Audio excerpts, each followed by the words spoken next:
नमस्कार, बहुत बहुत स्वागत है आप सभी का 5 की पंचायत में। मैं हूं निखिल सिंह और 5 की पंचायत में बात एक बार फिर करेंगे पेपर लीक की। छात्रों के भविष्य का सवाल या फिर विपक्ष की सियासत का एक नया हथियार, क्योंकि अभी आपने देखा कि जिस तरह से संसद में बहस हुई उसमें पेपर लीक और उस विधेयक को जिसको लाया गया है रोकने के लिए पेपर लीक को, उस पर बहस कम हुई और आंदोलन और छात्रों पर हिंसा, इसको लेकर ज्यादा आरोप लगाए गए।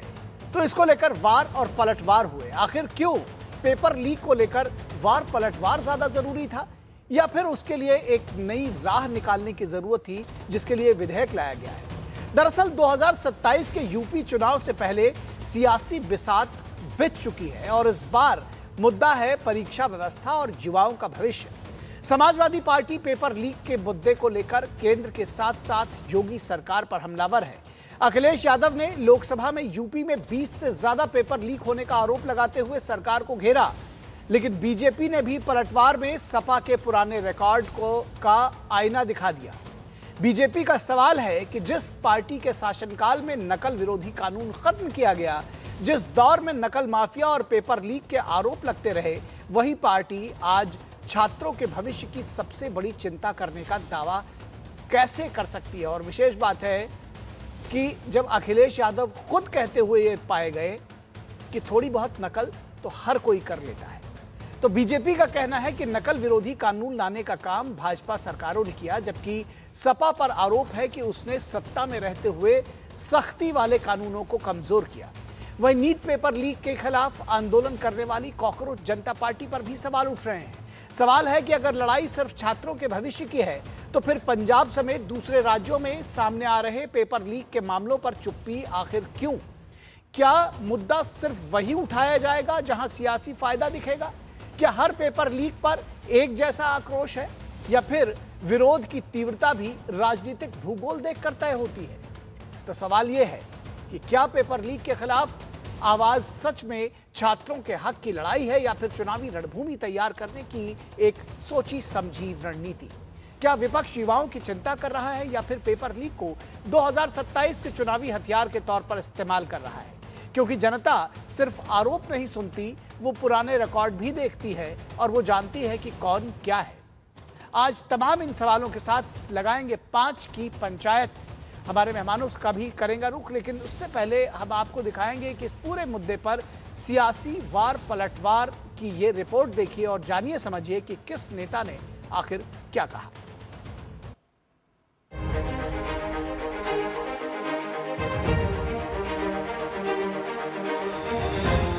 Sir, the Home Minister authorized the shooting of our students, sir. He put pellets into the blood of our students. कौन सा ऑर्डर है, वो ऑर्डर का कॉपी आप निकाल के बताइए। आपने कहा होम मिनिस्टर ने ऑर्डर दिया है फायरिंग के लिए, आप वो ऑर्डर का कॉपी निकालिए। आप बताइए किसने आपको बताया, कौन सा ऑर्डर नंबर, किस व्यक्ति को कहा है, कौन सा अधिकारी? आप कॉपी निकाल करके सदन में रखिए। हमारी सरकार देश में एक अच्छी व्यवस्थाओं को स्थापित करने में जुटी हुई है। इनकी तरह नहीं कि बाहर से एक नेशनल एडवाइजरी काउंसिल और extra constitutional authority Sonia Gandhi ji की तरह इनकी सरकार चलाए। इनको अभी तक वही याद है जो कारनामे वो खुद किया करते थे, और शायद इसीलिए वो समझ नहीं पाते हैं कि सरकार व्यवस्थित तरीके से कैसे चले। बहुत शर्मनाक है कि एक नेशनल पार्टी के ऑफिस में हम घुस के, अगर सीबीआई के लोग घुस के जाते हैं, उसको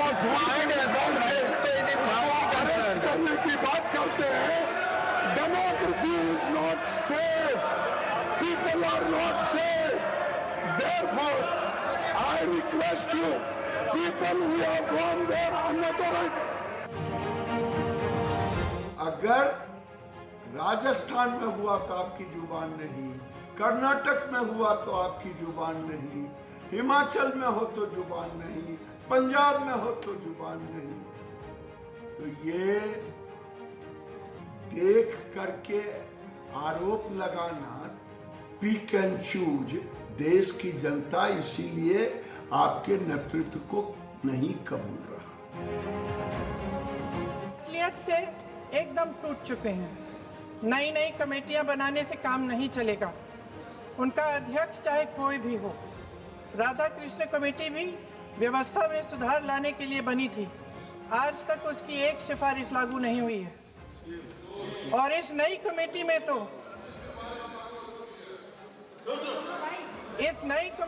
तो एक एक्स-आईबी चीफ, एक आईटी कंपनी के मालिक और एक गौमूत्र के विशेषज्ञ भी हैं। 52 FIR लग चुके हैं पिछले 2 वर्ष में जब से ये एक्ट बना, जिसमें से 29 है प्रिवेंशन ऑफ अनफेयर मीन्स और 23 है भारत संहिता के लिए। वेणुगोपाल जी ने कहा कि हमने स्कूल बंद कर दिए। शायद वो ये कहते कि हमारे हायर एजुकेशन के अफसरों में 30% बढ़ोतरी करने का ये काम इस सरकार ने किया है। जिम्मेदारी आज सरकार की है और सबसे ज्यादा paper leak Bharatiya Janata party की सरकार में हुई है। आम जन जानता है। देश में पहला एंटी चीटिंग लॉ कौन लेकर आया? हमारी सरकार लेकर आई। देश में राज्यों में भी कल्याण सिंह जी की सरकार थी, राजनाथ सिंह जी हमारे शिक्षा मंत्री थे। उस समय हमने उत्तर प्रदेश में बेहतर शिक्षा लाने के लिए राजनाथ जी ने शानदार काम किया। एंटी चीटिंग लॉ वहां पर हम लाए। लेकिन अखिलेश यादव जी और मुलायम सिंह से मैं पूछना चाहता हूं, जब उस समय मुलायम जी थे, क्या भाषण देते थे? अरे भाषण सुनिए अखिलेश यादव जी का। कहते नकल तो हम सब ने की होगी, थोड़ी थोड़ी नकल तो चलती है, थोड़ी थोड़ी सब कर लेंगे तो क्या हो जाएगा, हम सत्ता में आएंगे। अखिलेश जी ने कहा तो सब चीटिंग करने वालों को छोड़ देंगे, वोट डालो सपा को।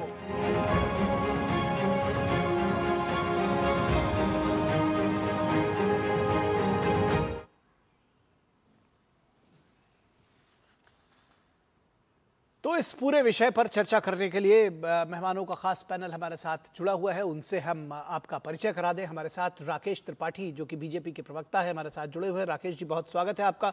हमारे साथ अभिषेक तिवारी जो कि आम आदमी पार्टी के प्रवक्ता हैं, जुड़े हुए हैं। अभिषेक जी, स्वागत है आपका। हमारे साथ अशोक यादव जो कि समाजवादी पार्टी के प्रवक्ता हैं, हमारे साथ जुड़े हैं। अशोक जी, स्वागत है आपका। और राकेश शुक्ला, वरिष्ठ पत्रकार, हमारे साथ जुड़े हैं। राकेश जी, बहुत स्वागत है। राकेश जी, सबसे पहले राकेश शुक्ला जी, आपके साथ मैं शुरुआत करना चाहूँगा इस चर्चा की, क्योंकि बार बार ये बात प्रश्न उठ रहा है कि क्या जो राजनीतिक दल आकर मंच पर या संसद में बाहर कैमरा माइक्स पे जो बोल रहे हैं, दरअसल क्या वो सिर्फ छात्रों के भविष्य की उनको चिंता है या अपने राजनीतिक भविष्य की ज्यादा चिंता है? क्योंकि बार बार ये बात हो रही है कि भाई 2027 का जो चुनाव है वो सिर पर है, उसकी सियासी गोटियां बिछ चुकी हैं और अब उसमें भी शहमात देने की तैयारी है। और ऐसे में ये जो छात्रों का आंदोलन है, जो विषय है पेपर लीक का, इससे बेहतर मुद्दा और आखिर कहां मिलेगा?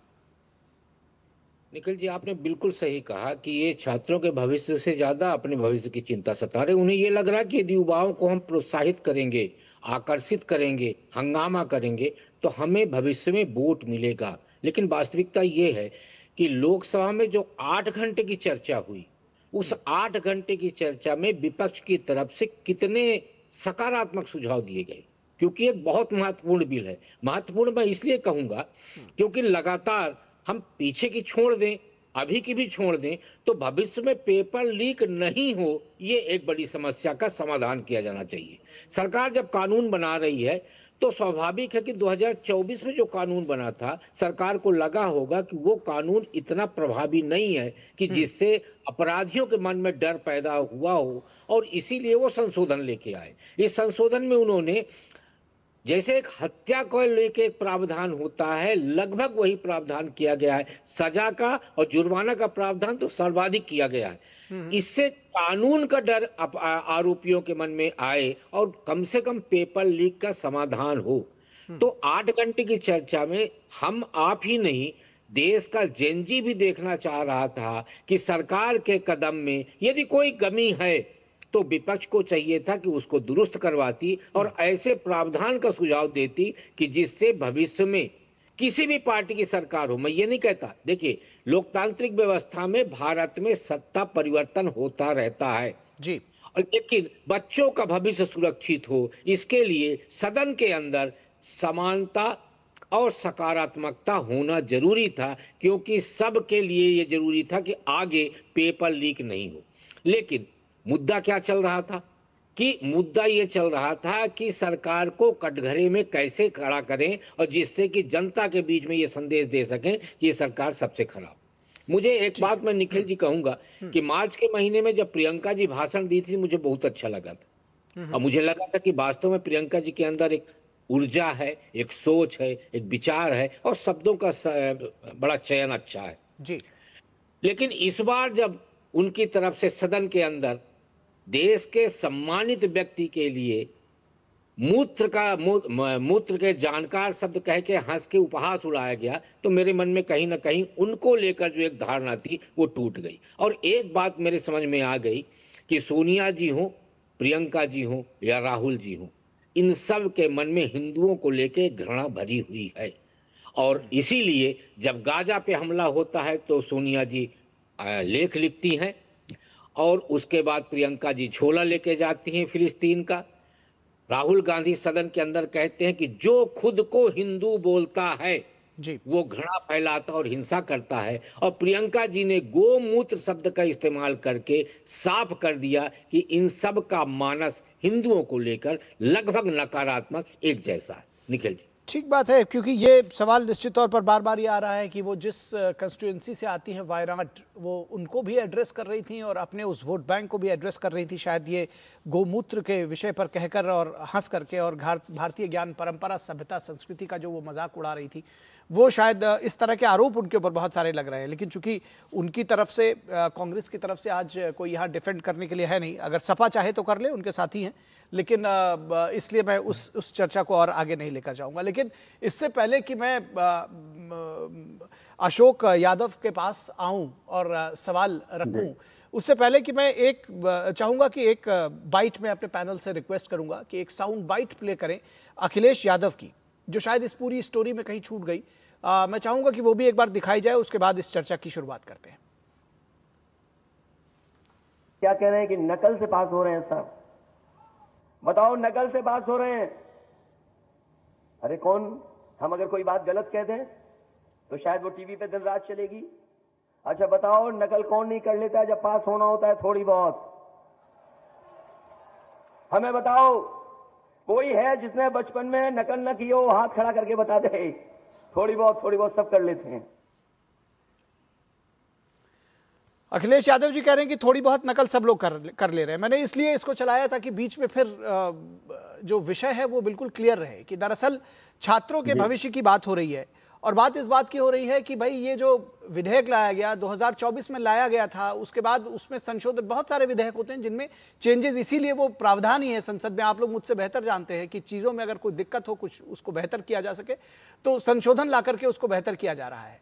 लेकिन इस पर बोलने के बजाय उन्होंने 2027 के चुनावों को देखते हुए, मैं सीधे तौर पर कहूंगा कि उत्तर प्रदेश सरकार को कटघरे में खड़ा करना या बाकी चीजें, उन्होंने बिल के ऊपर, या आपकी जो पार्टी के लोग हैं, अगर शायद वो कोई ठोस सुझाव देते तो ये और बेहतर होता, सार्थक सकारात्मक सुझाव होता तो बेहतर होता। लेकिन ये करके शायद उन्होंने खुद ही विपक्ष को कटघरे में खड़ा कर लिया। अशोक यादव, देखिए निखिल जी, जाकी रही भावना जैसी प्रभु मुहूर्त देखी तीन तैसी। भारतीय जनता पार्टी के लोगों को अगर जरा भी नकल करने की अकल होती, जरा भी, तो हमारे लखनऊ आगरा एक्सप्रेसवे की नकल कर लेते ना, तो कानपुर और लखनऊ का जो एक्सप्रेसवे जो धंसा है वो नहीं धंसता। तो नकल के लिए अकल चाहिए। अगर हमारे डायल 100 की नकल कर लेते तो आज उत्तर प्रदेश की पुलिस नाकारी नहीं रहती। तो नकल के लिए अकल चाहिए। अब जाकी रही भावना जैसी, इन्होंने जहां पे जो चीज सोचा वैसे ही, तो यानी आप ये कह रहे हैं कि जो अकलमंद हो वो थोड़ी नकल कर सकता है? वही तो मैं कह रहा हूं भाई, अगर अकलमंद रहते, नकल कर लिए होते निखिल जी, तो आज हमारे नकल करने वाले अकलमंद होते हैं। ठीक है सर, चलिए, मैं बीच बीच में नहीं रोकूंगा आपको। जी अच्छा, दूसरी बात निखिल जी, देखिए, चूंकि चर्चा यहाँ पर एंटी पेपर लीक बिल पर हो रही है, पार्लियामेंट चल रही है, बहुमूल्य समय है, लेकिन हमारे वरिष्ठ पत्रकार महोदय राकेश जी वो 2 मिनट इस पर नहीं बोल पाए और चले गए फिलिस्तीन, गजा पट्टी, हिंदू मुसलमान। ठीक है, कोई बात नहीं, मैं फिर वहीं पे आऊंगा, मूल चर्चा पे आऊंगा। आज देखिए, जिन छात्रों ने जो किताबों में देखा होगा निखिल भाई कि इमरजेंसी में कैसे कैसे क्या क्या होता था, वो किताबों में देखे थे, लेकिन 1975 में जो इमरजेंसी लगी थी, लेकिन वो 20 जुलाई 2026 के दिन वास्तव में इमरजेंसी लाइव देखा उन्होंने टीवी पर कि हाँ ये इस तरह की इमरजेंसी थी क्या, तो इससे भी तगड़ी इमरजेंसी थी। या जो हमारे जेनजी, हमारे छात्र नौजवान जो हम लोग भी नहीं देखे थे, जो 13 अप्रैल 1919 का जनरल डायर वाला कांड जलियांवाला बाग में, वो सारी चीजें हमारे जंतर मंतर पर रिपीट हुई, और जो हम लोग किताबों में पढ़ते तो हम लोगों ने लाइव देखा है आंखों से। तो आज इस तरह के हमारे छात्रों नौजवानों के ऊपर अगर गृह मंत्री की पुलिस पैलेट गन चला रही, जो कि बैन है पूरी तरह से, आंसू गैस चला रही है और के मार रही है, हमारे बहनों का, बेटियों के पीछे डंडा घुसा रही है, तो ऐसे पुलिस के देखने के पहले कम से कम हमारे जो गृह मंत्री जी हैं वो इस पर स्पष्टीकरण देना चाहिए था उनको कि ये इस तरह के काम हमारे ऑर्डर से हुआ, अगर हमारे ऑर्डर से नहीं हुआ तो जिस अधिकारी के ऑर्डर से हुआ उसके खिलाफ हम देखिए FIR करवाइए। दूसरी बात, छात्रों के भविष्य को लेकर के सरकार बड़ी चिंतित है, हमने कड़ा कानून लगाया और कड़ा कानून करेंगे, ये सब सिगुफेबाजी है भाई निखिल जी। आप 2024 में जो कड़ा कानून आया था जो है राधाकृष्णन कमेटी की, उसके कितने रिकमेंडेशन सरकार ने एक्सेप्ट किए, इस पे यहाँ पे बताना चाहिए था हमारे भाजपा के साथी को। और दूसरी बात छोड़ दीजिए, प्रत्यक्षम किम प्रमाणम, अगर पेपर लीक माफियाओं को योगी सरकार प्रश्रय दे रही है कि नहीं दे रही है, इसको बता की जाए। क्योंकि सुहेल देव भारतीय समाज पार्टी के एक विधायक बेदीराम और निषाद पार्टी के एक विधायक उसका नाम मैं भूल रहा हूँ, दुबे, विपुल दुबे, ये दोनों लोगों के ऊपर पेपर लीक के आरोप है, रेलवे भर्ती से लेकर तमाम पेपर लीक के। आप योगी सरकार इतनी शक्ति दिखाती है, फर्जी शक्ति दिखाती है, लेकिन इन दोनों विधायकों के ऊपर कौन सा कार्रवाई किया? या जितने 20 पेपर लीक हुए, इन 20 पेपर लीक में कितने लोगों के ऊपर FIR हुआ, कितने लोग जेल गए, कितने लोगों का घर बुलडोजर से गिरा, कितने लोगों की अवैध जो पेपर लीक की अवैध कमाई से घर मकान बना था उसका क्या हुआ? तो आप सिर्फ छात्रों को भ्रम में डाल रहे हो। RSS और भाजपा की मंशा सिर्फ एक है निखिल भाई कि शिक्षा, परीक्षा और यूनिवर्सिटी को के जो ताना बाना उसको ध्वस्त कर दो और सारी शिक्षा प्रणाली पर RSS का कब्जा करा दो। इसीलिए पेपर लीक जानबूझ के करवा रहे हैं लोग। ये सत्ता में बैठ करके पेपर लीक माफिया सत्ता में बैठे हुए हैं जो परीक्षा प्रणाली को ध्वस्त करना चाहते हैं। जब परीक्षा प्रणाली पूरी तरह से ध्वस्त हो जाएगी तब ये अच्छा, मैंने ये बाइट दरअसल अशोक जी, बाइट दरअसल शुरू में इसीलिए सुनाई थी ताकि आप आत्मावलोकन कर सकें और उसके बाद ये सारी बातें करें। लेकिन मुझे लगता है कि आप बिल्कुल उसी नॉन स्टॉप जिस मोड और मूड में थे, आपने उसी अंदाज में इसको शुरू किया और उसी तरह से खत्म किया। तो मैं फिर इस पर नहीं जाऊंगा। मुझको लगता है कि जो हमारे दर्शक इसको देख रहे होंगे या जो पैनल में बाकी लोग हैं वो उसको समझ रहे हैं कि मैं फिर उसको रिपीट क्या करूं कि कल्याण सिंह के समय में नकल अध्यादेश लाया गया और उसके बाद जब मुलायम सिंह यादव मुख्यमंत्री बने तो उन्होंने उसको समाप्त कर दिया। स्वकेंद्र प्रणाली थी, बहुत सारे साथी हमारे जानते हैं, उसको वापस लेकर आया गया। अखिलेश यादव कहते हैं कि अगर थोड़ी बहुत नकल कर ली तो क्या हो गया। इस जज्बे के साथ आप नकल के खिलाफ लड़ेंगे और आप आरोप लगाएंगे बीजेपी के ऊपर। बहरहाल आपने जो आरोप लगाया, मैं राकेश त्रिपाठी हैं उसका जवाब देने के लिए। राकेश त्रिपाठी, आप ने सुना और मैं इसमें एक चीज और राइडर लगाते हुए बोलूं कि मेरा वैसे तो इस पूरी चर्चा में मैं सिर्फ एक एंकर के तौर पर ही हूं। जी राकेश जी, मैं जानता हूं आप कुछ कहना चाह रहे हैं, आपके पास आऊंगा उसके बाद जाऊंगा। ठीक है सर, राकेश त्रिपाठी के पास बाद में जाऊंगा। मैं जान रहा हूं कि आपका नाम लिया गया तो आप कुछ कहना चाह रहे हैं, लेकिन मैं अपनी बात कंप्लीट कर दूं कि मैं चाहता हूं कि सर इतिहास आप सब लोग थोड़ा अच्छे से पढ़कर आएं और उसकी संवेदना और उसकी जो चीजें हैं उसको उसी तरह से लें। क्योंकि ये कहा गया कि 1919 में जलियांवाला बाग और इमरजेंसी, सर शायद उसकी संवेदनशीलता समझिए। 1000 से ज्यादा भारतीय नौजवान जो निहत्थे थे जलियांवाला बाग में जनरल डायर की गोली से मारे गए थे। आप उसकी तुलना, इससे पहले क्या इस देश में छात्रों पर लाठीचार्ज नहीं हुआ था? अपने विवेक का इस्तेमाल करिए। तो सर जब मैं कहता हूं चर्चा में आते हैं, चर्चा आप करिए, पुरजोर तरीके से विपक्षी का करिए, आप उसकी बखिया उधेड़ना चाहते हैं करिए, लेकिन कम से कम इतिहास को इस विद्रूप तरीके से पेश मत करिए। राकेश जी आप अपनी बात कहिए, राकेश शुक्ला जी, उसके बाद मैं राकेश त्रिपाठी के पास आऊंगा। नहीं, अशोक जी ने मेरा जिक्र किया और उन्होंने बड़ा सुंदर तरीके से अपनी पार्टी का पक्ष रखा।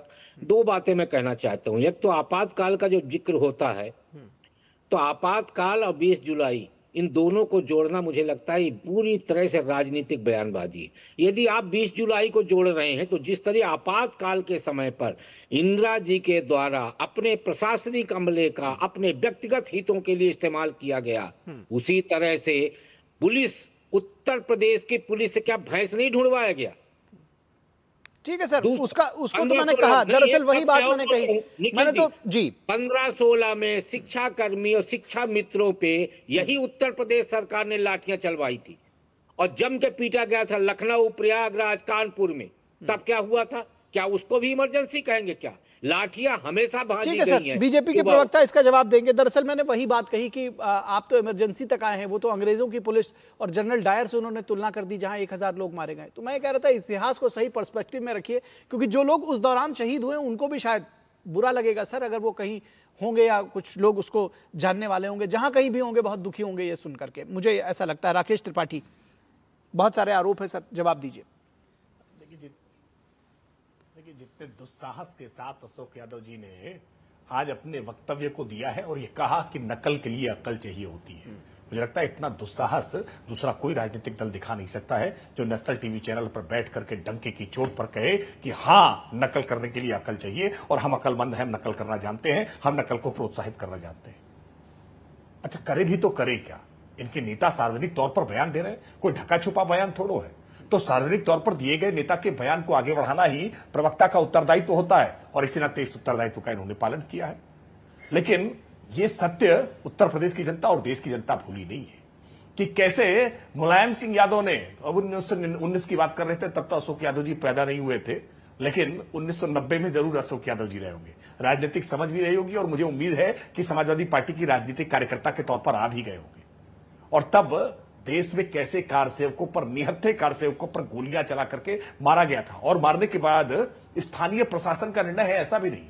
डंके की चोट पर मुलायम सिंह यादव ने कहा कि हां, मुसलमानों का भरोसा चलवाने के लिए हमें कुछ गोलियां चलवानी पड़ी, और लोग मारना पड़ते तो और लोग भी मरते, क्योंकि भरोसा बने रखने के लिए यह आवश्यक था। यानी उसकी नैतिक जिम्मेदारी भी ली मुलायम सिंह यादव ने। तो इसलिए जब अपने गिरेबान के भीतर झांक कर एक बार देखा करें कि हमने किस पार्टी का दामन पकड़ रखा है, हम किस पार्टी के प्रवक्ता हैं।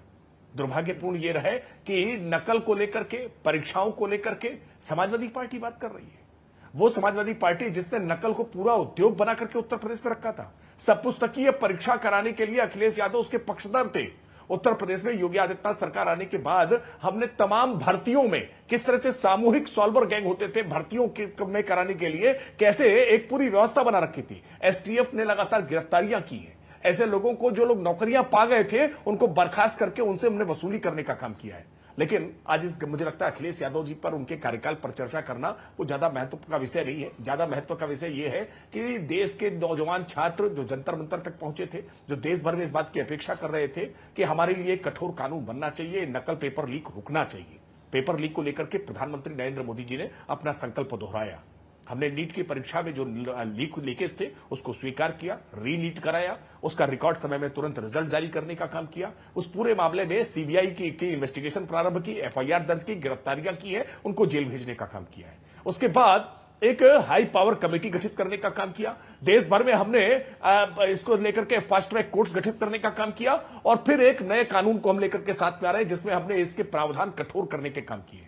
इन सब बातों के बाद भी अगर लगता है विपक्ष को कोई सुझाव देना था तो वो सुझाव आज सदन में लेकर के आना चाहिए था। देश भर के विद्यार्थी आज टकटकी लगाई टीवी देख रहे थे, सदन की कार्रवाई देख रहे थे कि राहुल गांधी जी कोई एक महत्वपूर्ण सुझाव हमारी ओर से लेकर के आएंगे। लेकिन राहुल जी ने क्या किया? राकेश त्रिपाठी जी, राकेश त्रिपाठी, और राहुल जी ने राजनीतिक भाषण करते समय भाषा की सारी मर्यादा को ताक कर दिया। सुनिए, विद्यार्थियों के लिए इडियट शब्द जैसे प्रयोग किए जो संसद में कहे नहीं जा सकते, उस तरह की भाषा का प्रयोग किया और देश के गृह मंत्री जी के लिए राकेश त्रिपाठी, मैं जान रहा हूं आप पूरे फ्लो में बोल रहे हैं, मैं आपको बीच में टोकना नहीं चाहता, लेकिन मेरे ऊपर एक प्रेशर है, मुझे टाइम बाउंड एक ब्रेक लेना है। इसके बाद आप जारी रखिएगा, एक छोटे से ब्रेक के लिए रुकेंगे, वापस लौटेंगे। बाबा केदार के दर्शन के बाद मेरे मुंह से अनायास निकला था कि इस शताब्दी का तीसरा दशक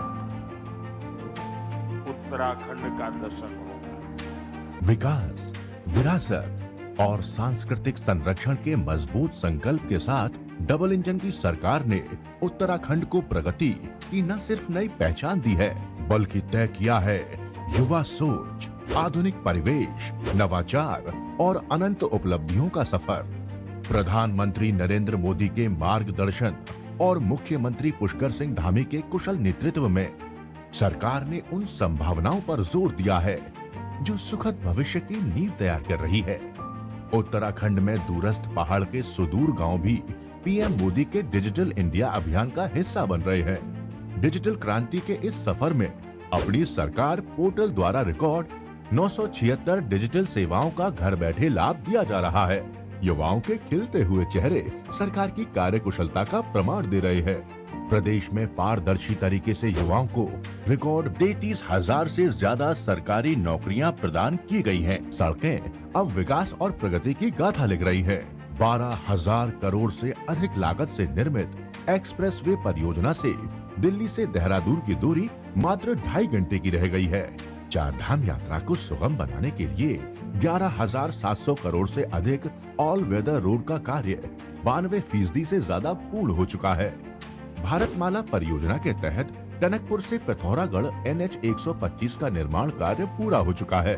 ऋषिकेश कर्णप्रयाग रेलवे लाइन निर्माण का कार्य 70% से ज्यादा पूरा हो गया है। डबल इंजन सरकार के अथक प्रयास से संवर रहा है उत्तराखंड, आगे बढ़ रहा है उत्तराखंड। स्वागत है। ब्रेक के बाद हम चर्चा पर ब्रेक पर जाने से पहले राकेश त्रिपाठी की बात सुन रहे थे। राकेश त्रिपाठी, क्यों ये न माना जाए कि ये सारी सियासत दरअसल जो 2027 के यूपी के चुनाव है उसके लिए है? आप अपनी बात बता रहे थे। नहीं, केवल 2027 का यूपी का ही चुनाव नहीं है, पंजाब में भी चुनाव है, उत्तराखंड में भी चुनाव है, और जहां भी अखिलेश यादव के विशेष संदर्भ में इसलिए मैंने कहा क्योंकि अखिलेश यादव पूरे टाइम तक इसको कहते रहे कि यूपी को ही उन्होंने कोट किया, फिर वो राम मंदिर में चंदे की भी बात करते रहे, तो मैं उनके संदर्भ में कह रहा हूं। नहीं, ठीक है, अखिलेश यादव जी के संदर्भ में कह रहे हैं तो बिल्कुल ठीक है। अखिलेश यादव जी यूपी के बाहर अपनी पार्टी का विस्तार कर नहीं पा रहे। उनके पिताजी की बड़ी हसरत थी और बड़ी हसरत के साथ उन्होंने उनको चीफ मिनिस्टर बनाया था। हालांकि बाद में उन्होंने अपने पिता से पार्टी का कब्जा कर लिया और पार्टी को लगातार संकुचित किया है, उसको सीमित किया है, यूपी के बाहर जा नहीं पा रहे हैं। लेकिन अखिलेश यादव जी के वक्तव्य, अखिलेश और राहुल गांधी जी के वक्तव्य, ये दोनों ही, और प्रियंका वाड्रा जी के वक्तव्य, जिसकी चर्चा भी राकेश शुक्ला जी ने भी की कि कैसे एक चेन्नई के IIT के डायरेक्टर वी कामकोटी को लेकर के किस प्रकार की उन्होंने चर्चा की है। मैं उस चर्चा से एक दो बातों को और जोड़ूंगा। आज गोमूत्र को लेकर के जिस तरह से प्रियंका वाड्रा सदन में बोलते हुए हंसी है, और उस तरह से इसे स्पष्ट होता है कि भारतीय सनातन संस्कृति से हमारे जो तमाम रीति रिवाज परंपराएं हैं, जो हमारे सरोकार हैं, उनसे कैसे अपने आप को ये अलग रखते हैं। इसी का एक लक्षण आपने को अखिलेश यादव में भी दिखाई पड़ेगा कि अखिलेश यादव भी कहेंगे कि गोबर से बदबू आती है, यानी अखिलेश जी को गोबर से बदबू आएगी, इनको गोमूत्र से बदबू आएगी, ये गोमूत्र का उपहास करने का काम करेंगे। अरे भाई, आप किसी की मेधा, प्रतिभा, योग्यता के आधार पर उसका आकलन नहीं करेंगे, आप भारतीय सनातन संस्कृति को पढ़ेंगे नहीं, उसके बारे में जानेंगे नहीं, भारत के संविधान को पढ़ना जानना नहीं चाहेंगे, क्योंकि अनुच्छेद 48 तो गौवंश के संवर्धन के लिए भी कहता है, लेकिन भारत के संविधान की पुस्तक हाथ में उठा लेंगे, उसको पलट करके कभी पढ़ेंगे नहीं। आज सदन के भीतर राहुल गांधी का आचरण बहुत अमर्यादित था, असंसदीय था, और इसके लिए राहुल गांधी को सार्वजनिक तौर पर क्षमा याचना करनी चाहिए। और उन विद्यार्थियों से भी, जिन विद्यार्थियों को लेकर के भी आज राहुल गांधी की अपमानजनक, आपत्तिजनक टिप्पणियां रही हैं, बेहतर होता कि आज वो कुछ अच्छे सुझाव के साथ आए होते और देश में एक महत्वपूर्ण बन रहे कानून में अपनी कोई भूमिका निभा पाए होते। ठीक है। अभिषेक तिवारी जी, आपने देखा ये जो सारी चर्चा हुई, दरअसल जो मेरा फोकस अगर एक पेरेंट के तौर पर मैं उसको समझूं हम सब का, तो ये ज़्यादा है कि भाई एक अच्छा सा बिल आए जिस पर किसी भी तरह से आने वाले समय में, क्योंकि ये कोई समस्या आज की नहीं, इस बात को देखिए लंबे समय से बात हो रही है कि आज की समस्या नहीं है, 60 के दशक से ये चली आ रही है, हर सरकार में, हर राज्य में ये होता रहा है। मैं पंजाब को बार बार कोट इसलिए नहीं करूंगा कि मैं उसको एक तरफा नहीं बताना चाह रहा, वहां पर भी नकल हुई, लेकिन जरूरी ये है कि अगर इस पर कोई सार्थक चर्चा हो या एक दूसरे को दोषी ठहराते रहे कि आंदोलन में इनकी पिटाई हो गई जी, छात्र ये बताइए इतने पीट दिए गए, अभी आपने अशोक यादव को सुना, उन्होंने कहा कि भाई ये तो जलियांवाला बाग हो गया, तो उसमें कहीं छात्रों का विमर्श, छात्रों की समस्या पीछे छूट जाती है। आपको नहीं लगता है कि एक बेहतर जिसको कहते हैं कि वो चर्चा होनी चाहिए थी, कुछ सार्थक सकारात्मक सुझाव आने चाहिए थे। निखिल भाई धन्यवाद समय देने के लिए। लगभग 36 मिनट बाद आपने मुझे समय दिया। मैं उम्मीद करता हूं कि मैंने किसी के बारे में नहीं बोला और ये बेहद गंभीर मुद्दा है और मैं अपनी बात रख पाऊंगा। निखिल भाई बड़ा ही दुखद है और इस बात से अंदाजा लगाया जा सकता है कि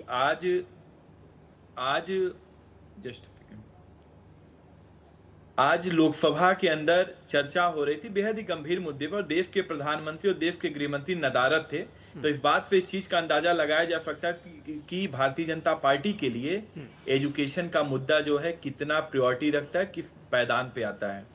और बहुत ही दुखद है और मैं व्यक्तिगत रूप से दुखी हूं कि भारतीय जनता पार्टी के जो भी MP है और उनके मिनिस्टर सभी लोग हमारे जेनजी को, हमारे युवाओं को कोई उग्रवादी कह रहा है, कोई गटर कह रहा है, कोई आतंकवादी कह रहा है। मुझे लगता है कि इससे ज्यादा दुर्भाग्यपूर्ण नहीं हो सकता, क्योंकि ये हमारे जो युवा हैं, हमारे जो छात्र, हमारे जो जेनजी हैं, ये हिंदुस्तान के भविष्य हैं। इनके द्वारा ही हिंदुस्तान का आगे आने वाले समय में तकदीर लिखा जाएगा।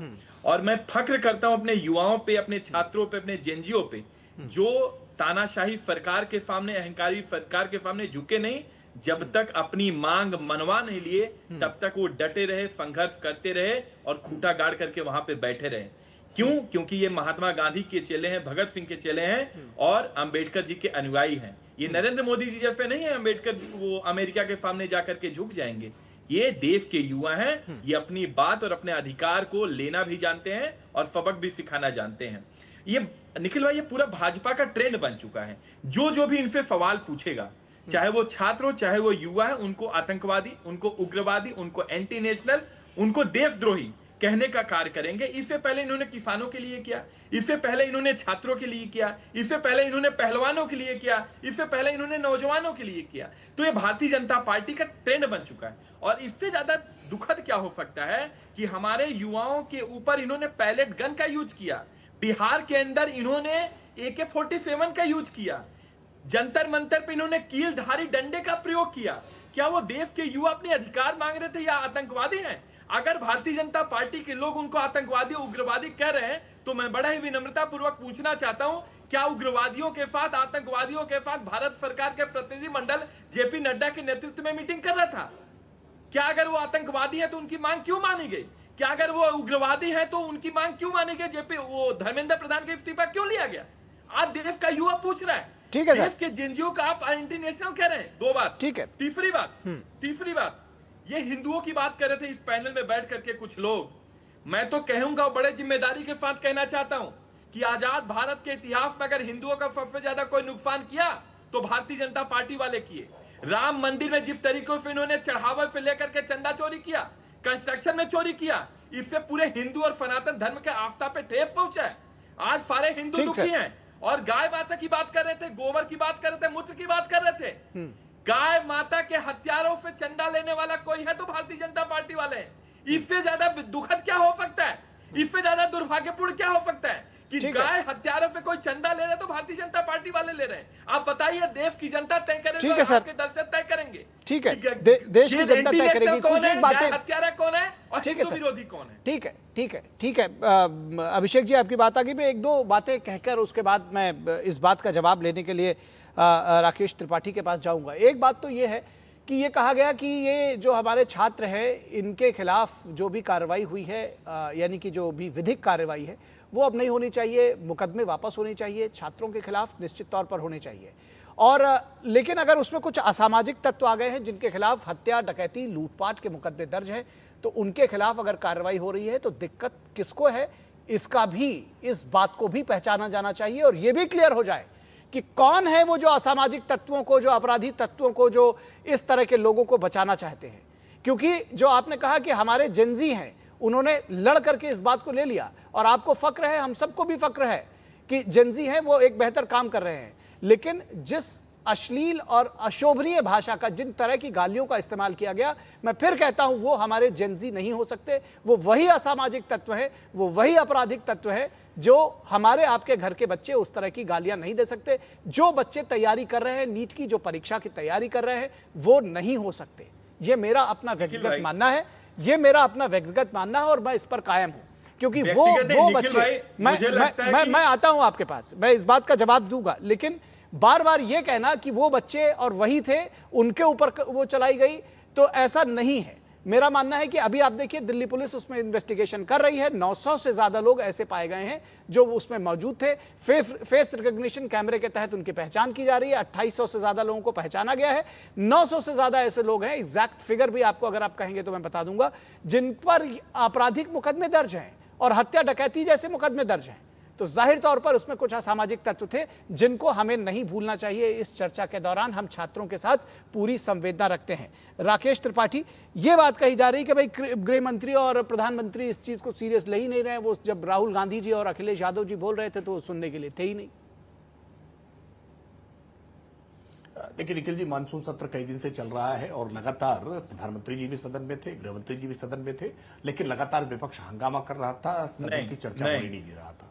इसलिए ये कहना कि प्रधानमंत्री या गृह मंत्री सदन छोड़ करके चले गए या वो फेस नहीं कर रहे हैं, ये पूरी तरह से झूठ है, गलत है। प्रधानमंत्री जी ने जनता के साथ सीधे संवाद करके इस कमिटमेंट को स्थापित करने का काम किया और कैबिनेट से हमने इस कानून को पहले पारित करने का काम किया, इसका अध्यादेश को पारित करने का काम किया है और उसके बाद सदन में लेकर के आया गया है। तो प्रधानमंत्री जी की और गृह मंत्री जी की इच्छा के अनुसार ही ये कानून आज देश में बनता हुआ दिखाई पड़ रहा है, जो आज लोकसभा से पारित हुआ है। लेकिन कोई भी बात कही जाए तो जवाबदेही और जिम्मेदारी के साथ कही जानी चाहिए। आम आदमी पार्टी से खैर इस बात की अपेक्षा की भी नहीं जा सकती है, लेकिन आम आदमी पार्टी के प्रवक्ता ने बहुत डंके की चोट पे कह दिया कि गौ हत्यारों से भारतीय जनता पार्टी चंदा लेती है। अब मैं कह दूं, खालिस्तानियों के पैसे से आम आदमी पार्टी चलती है, देश के आतंकवादियों के पैसे से आम आदमी पार्टी चलती है। मैं रिकॉर्ड है राकेश भाई, आपके पास इसके कोई प्रामाणिक एविडेंस होने चाहिए और प्रामाणिक एविडेंस के साथ आकर के बैठिए, वरना अनावश्यक कोर्ट कचहरी का सामना करना पड़ता है। खैर आपके नेता तो इस बात के लिए माहिर हैं। जैसे अभी आपके खिलाफ अगर मुकदमा दर्ज हो जाए इस डिबेट पे दिए गए वक्तव्य के आधार पर ना, तो आप भी पलट जाएंगे, माफी मांग लेंगे। जैसे अरविंद केजरीवाल जी ने सेवरल मुकदमा में ऐसा किया है, वो बयान देते हैं और फिर तुरंत पलट जाते हैं, माफी मांग लेते हैं। तो अरविंद केजरीवाल से पलट करके माफी मांगने का ये जो गुण आम आदमी पार्टी के प्रवक्ताओं जब आप बोल रहे थे तो बीच में कोई नहीं बोल रहा था। अभिषेक जी, इंडिया अभिषेक जी एक मिनट, राकेश जी एक सेकंड। अभिषेक जी जब आप बोल रहे थे तो बीच बीच में नहीं बोल रहे थे। अभिषेक जी वो बोल रहे थे, नहीं उन्होंने आपको पॉइंटर एक पॉइंट पर तो जवाब दिया नहीं था। आप उनको कह रहे थे ना, तो एक पॉइंट पर तो उन्होंने जवाब नहीं दिया था। तो कैसे मजा आएगा सर, कैसे समझ में आएगा एक दूसरे की बात? अभिषेक जी सुनिए, आपके पास आऊंगा तो जवाब दे दीजिएगा। अरे अभी रोगे भाई, लिख देंगे मुकदमा, रोगे अभी छाती पीट पीट करके रोगे, लोकतंत्र की दुहाई दोगे कि मेरे तैयार टीवी चैनल पर बोलने पर मेरे अभिषेक जी आपकी बारी आएगी तो कहिएगा। अभिषेक जी आपकी बारी आएगी तो कहिएगा। राकेश त्रिपाठी अपनी बात कंप्लीट करिए, उनको कंप्लीट तो करने दीजिए पहले, उनको कंप्लीट तो करने दीजिए। अरे भाई वालों को अफसोस होता है ना, आप लोग को बयान देकर के निकल जाते हैं भाई, ये नहीं माना जाएगा, ये तो फाउल हो रहा है। अगर किसी एक सीधे गेम में ये इसको नहीं, अभिषेक त्रिपाठी जी आप इतना अच्छा डिस्कशन करते हैं। जेल जाने में नानी याद आने लगी थी, अभिषेक त्रिपाठी जी याद आने लगी थी और केजरीवाल माफी मांग करके बचे हैं, माफी मांग लेते हैं। मत करो अभिषेक तिवारी, अपने नेताओं से सीखो, अपने नेताओं से सीखो और सबक सीखो। अरे आप अपनी बात कहिए, राकेश त्रिपाठी अपनी बात कहिए। अरे इसमें मत उलझिए भाई, इसमें मत उलझिए, डिबेट में आने की इच्छा होती है, इसमें मत उलझिए, इसमें मत उलझिए के आधार पर दो। राकेश त्रिपाठी और अभिषेक जी, आप दोनों लोग इसमें मत उलझिए। अभिषेक जी जब आपकी बारी आएगी तो मैं आपके पास आऊंगा, बीच बीच में बोलेंगे तो वो फिर आपका जवाब देते रहेंगे, इसी पे चर्चा हो जाएगी। आप जो है राकेश जी जल्दी से अपनी बात खत्म करिए, आपको जवाब देना है बहुत सारी बातों का। देखिए मैं केवल इतनी बात कह रहा था कि इंडिया अगेंस्ट करप्शन के नाम पर किस तरह से वहां भी एक अच्छे उद्देश्य के साथ वो आंदोलन शुरू हुआ था, लोकपाल बनाने के लिए, देश से भ्रष्टाचार को मिटाने के लिए, एक अच्छे मंतव्य के साथ, और देश की बहुत बड़ी संख्या में युवा भी उसके साथ जुड़े थे। लेकिन कुछ लोग पॉलिटिकल मोटिवेटेड थे, उनका लक्ष्य कुछ और था, कैसे राजनीति में आकर के सत्ता की प्राप्ति करने और सत्ता की प्राप्ति करके उसकी मलाई को खाया जाए, कैसे शीश महल बना लिया जाए, गाड़ी नहीं लूंगा, बंगला नहीं लूंगा, सुविधा नहीं लूंगा, और वो सारे काम किए जाए। ये भी देश की राजनीति ने देखे हैं, देश ने देखे हैं कि किस तरह से आम आदमी पार्टी का चरित्र निकल करके आया है। तो इस आंदोलन के भीतर भी कुछ इस प्रकार के लोग आ सकते हैं जो पॉलिटिकल मोटिवेटेड हैं। इस आंदोलन के भीतर भी कुछ लोग ऐसे आ सकते हैं जो हिंसा की प्रवृत्ति वाले हो, जो आपराधिक प्रवृत्ति के हो, जिसका दिल्ली पुलिस ने अभी खुलासा किया है कि बहुत सारे लोग ऐसे उसमें ध्यान में आए हैं। अब निश्चित तौर पर ऐसे लोगों के खिलाफ तो कठोरता करनी पड़ेगी ना, जो रेल भवन पर कब्जा करने की चेष्टा कर रहे थे, जो देश के संसद भवन पर कब्जा करने की चेष्टा कर रहे थे, जो देश में श्रीलंका और नेपाल और बांग्लादेश जैसी परिस्थितियां खड़ा करना चाहते थे, क्या उनके खिलाफ खिलाफ कार्रवाई नहीं होनी चाहिए? क्या राहुल गांधी जाकर के प्रधानमंत्री आवास के गेट पर धरने पर बैठ जाए और प्रधानमंत्री आवास की सुरक्षा को भेजने की कोशिश करे,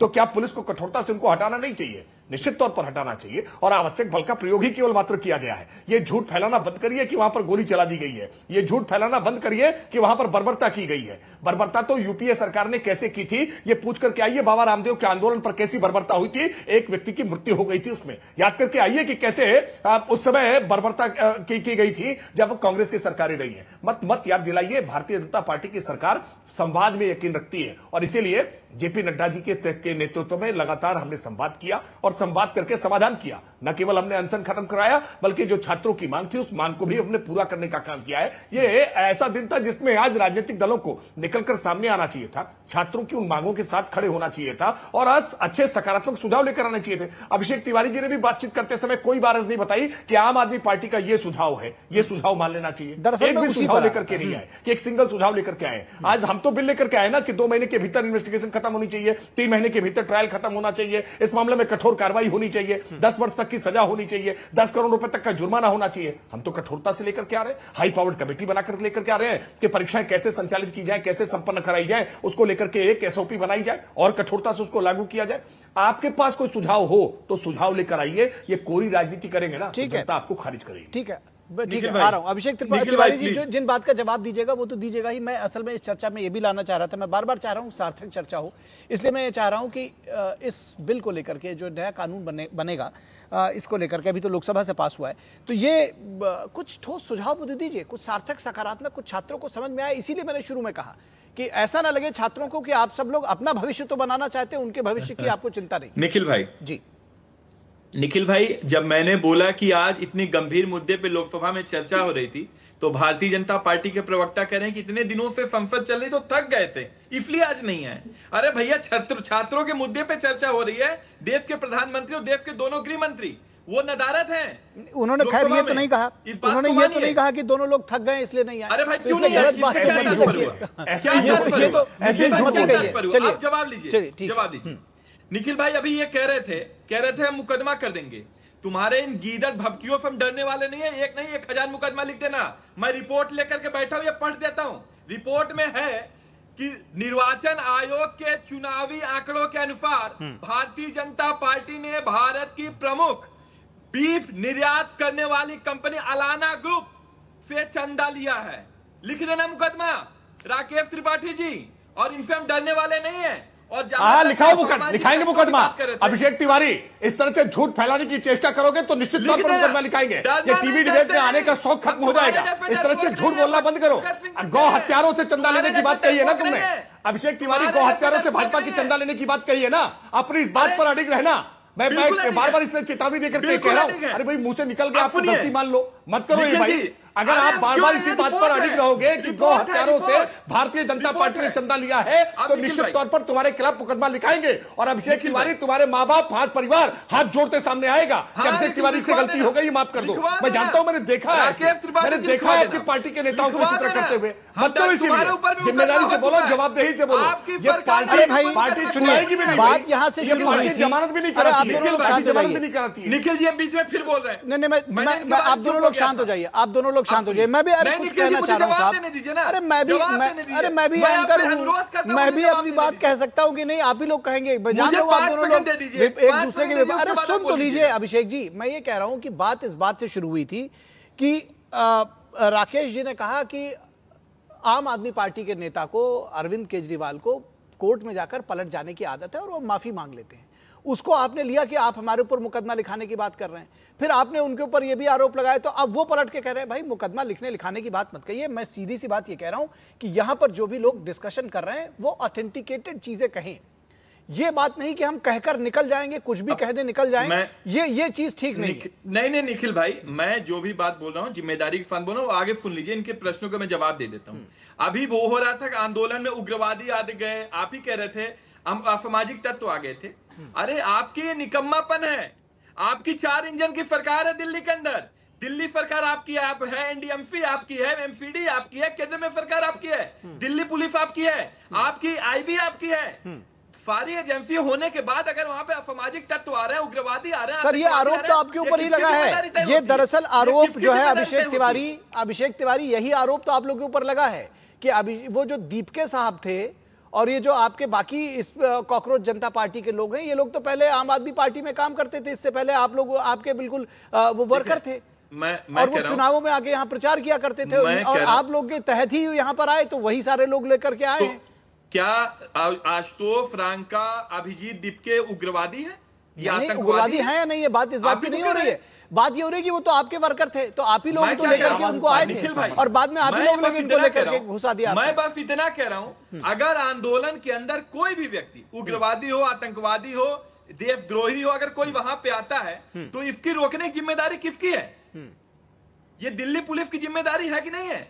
आपकी आईबी की जिम्मेदारी है कि नहीं है? यानी कि अगर 1 लाख लोग कहीं जुटे हैं, 1 लाख लोग जुटे हैं कहीं पर, स्वतः स्फूर्त आंदोलन हो रहा है, आप लोगों को यह बताना चाह रहे हैं कि स्वतः स्फूर्त आंदोलन हो रहा है जिसमें 1 लाख लोग जुटे हुए हैं, तो एक एक व्यक्ति का आके पहले आई कार्ड चेक कर ले पुलिस। क्या ये संभव है? क्या ये संभव है?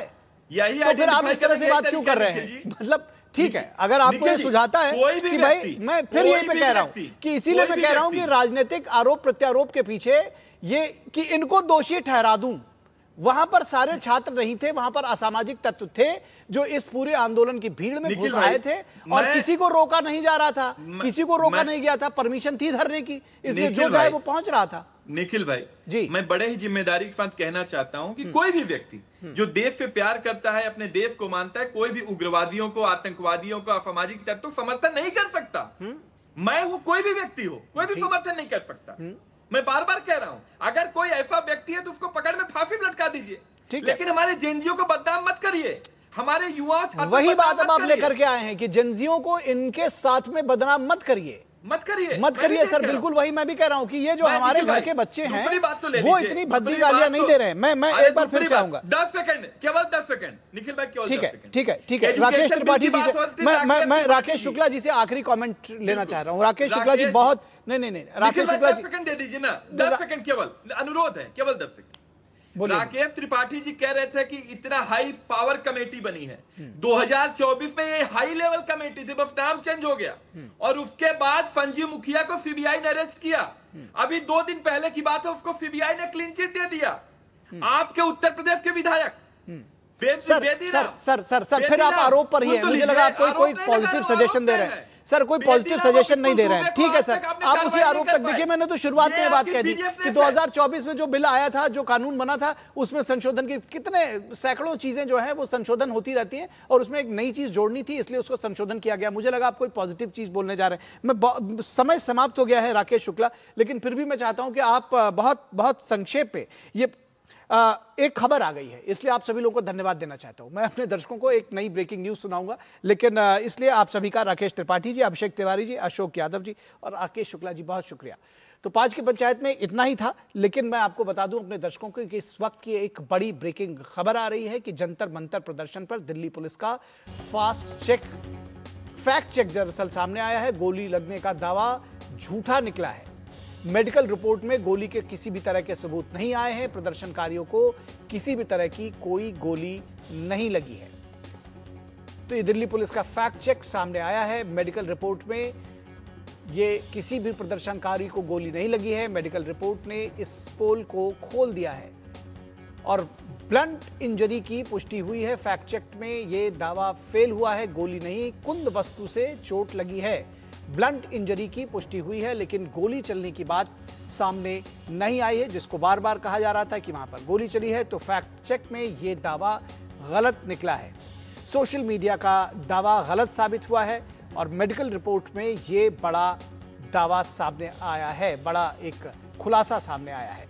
गोली नहीं, ब्लंट ऑब्जेक्ट यानी किसी कुंद धातु या वस्तु से यह चोट लगी है, जिसके बाद ये बताया गया कि गोली चली है। तो मेडिकल रिपोर्ट में यह बड़ा खुलासा हुआ है। गोली लगने का जो दावा है वो भ्रामक है। हमारे संवाददाता नीरज सिंह इस पूरी खबर पर बातचीत करने के लिए हमारे साथ जुड़े हुए हैं।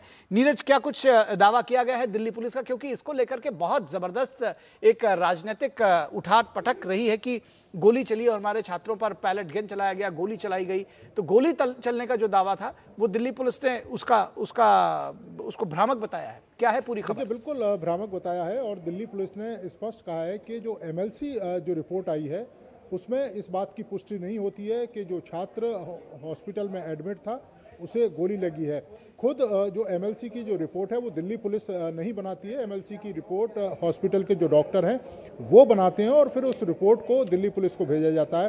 तो उसमें डॉक्टरों का ये कहना है कि जिस छात्र को लेकर ये अफवाह फैलाई जा रही थी कि उसको गोली लगी है दिल्ली पुलिस की, वो गलत है, पूरी तरीके से वो फैक्चुअल नहीं है।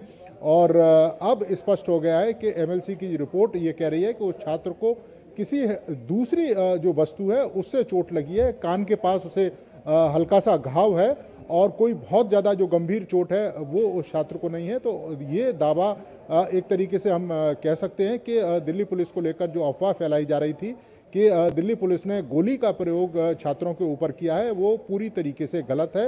अब खुद हॉस्पिटल की रिपोर्ट ये कह रही है कि दिल्ली पुलिस ने उस छात्र के ऊपर जो गोली है वो नहीं चलाई। और आप देखें कि इस गोली को लेकर ही आज लोकसभा में जबरदस्त हंगामा भी देखने को मिला और नेता प्रतिपक्ष राहुल गांधी ने खुद इस बात का जिक्र कर दिया कि जो गृह मंत्री हैं उनके आदेश पर ये गोली है वो चलवाई गई। और जब हंगामा देखने को मिला और वहाँ पर जो तमाम सत्ता पक्ष के लोग हैं उन्होंने कहा कि राहुल गांधी बेबुनियाद जो बातें हैं वो रख रहे हैं, कोई ऑथेंटिकेशन नहीं है और ना ही किसी तरह का कोई साक्ष्य है। और अब इस बात की जो पुष्टि है वो भी हो जाती है।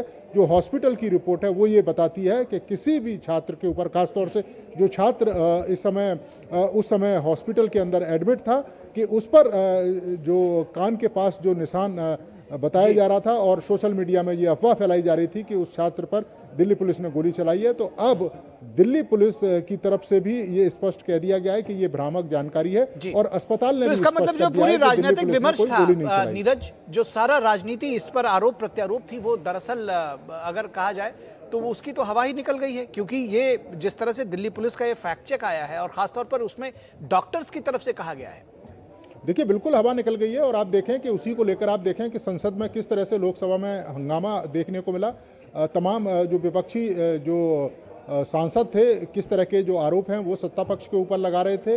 और हमने देखा था कि खुद राहुल गांधी ने कई बार इस तरह की बातें सदन के अंदर रखी कि जो ना तो सत्य थी, और उसी को लेकर लगातार जो सत्ता पक्ष है वो राहुल गांधी से अपील भी करता रहा कि जिन बातों का वो जिक्र कर रहे हैं वो बात सत्य है कि नहीं, उसके जो प्रमाण है वो सदन के सामने रखें। और अब जो हॉस्पिटल की आइए नीरज आपको रोकेंगे, लिए चलेंगे किरेन रिजिजू। तो मैं तो संसदीय कार्य मंत्री हूं, तो मैं बहुत दुखी हूं। मैं चाहता हूं कि हमारे नेता प्रतिपक्ष थोड़ा अच्छा भाषण दे, अच्छा बात बोले, लेकिन नहीं बोल पाया। ये कांग्रेस बीजेपी का सवाल नहीं है, सरकार विपक्ष का सवाल नहीं है। मैं एज ए पार्लियामेंट्री अफेयर्स मंत्री बहुत दुखी हूं कि हमारा भारत का लोकसभा का नेता प्रतिपक्ष इतना महत्वपूर्ण बिल पर नहीं बोल पाया। इससे मैं बहुत दुखी हूँ। लेकिन सर जिस तरीके से तो आपने देखा कि ये किरेन रिजिजू भी कह रहे हैं कि मैं बहुत दुखी हुई कि इस पर चर्चा नहीं हुई। दूसरी तरफ अभी नीरज सिंह ने, हमारे संवाददाता ने एक ब्रेकिंग न्यूज़ भी दी कि किस तरह से जो गोली चलने की बात थी वो दरअसल अफवाह थी। और थोड़ी देर पहले 5 की पंचायत में आपने देखा कि हमारे साथ जो राजनीतिक मेहमान जुड़े थे वो ये कह रहे थे कि गोलियां चली हैं और ये जो छात्र आंदोलन था उसको दबाने के लिए जलियांवाला बाग और इमरजेंसी उससे तुलना कर दी थी। तो आप समझिएगा कि दरअसल राजनीति क्या खेल है और किस बात को कहां तक ले जाती है।